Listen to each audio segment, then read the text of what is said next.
Look, Mira, they're offering a bird flight simulation. I'd love to feel what it's like to fly.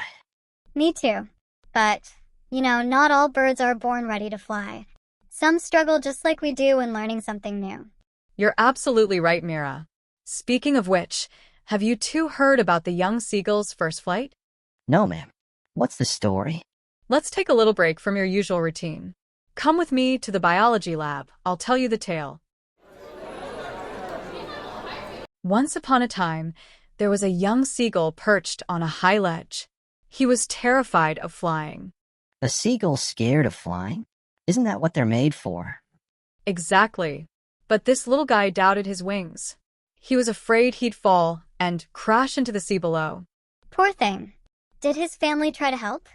Oh, they tried everything. His siblings soared past him, showing off their skills, and his parents scolded him. But he just stayed there, too scared to move. The breakthrough came when his mother got creative. She flew near him with a piece of fish, dangling it just out of his reach. Let me guess, he couldn't resist. Exactly. Hunger overcame his fear. He leaned forward, flapped his wings instinctively, and before he knew it, he was in the air. That must have been magical. It was. At first, he wobbled, but soon he felt the wind beneath his wings. His fear melted away, replaced by pure joy. His family joined him, celebrating his success. It's like life, isn't it? You have to take the first leap, no matter how scary it seems. And once you do, you realize you're stronger than you thought. That's the essence of the story. The young seagull's first flight isn't just about learning to fly. It's about trusting yourself and overcoming fear.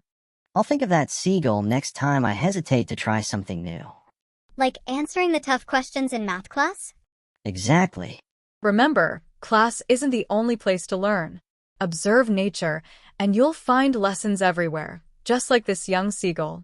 Thank you, ma'am. That story was amazing. I can't wait to share it during the birdwatching trip. You'll find even more inspiration there. Now, off you go before you're late for your next class. If you enjoyed this story and want to learn more about inspiring lessons from literature, Don't forget to like, share, and subscribe to the Eloquent Explorers for more amazing videos.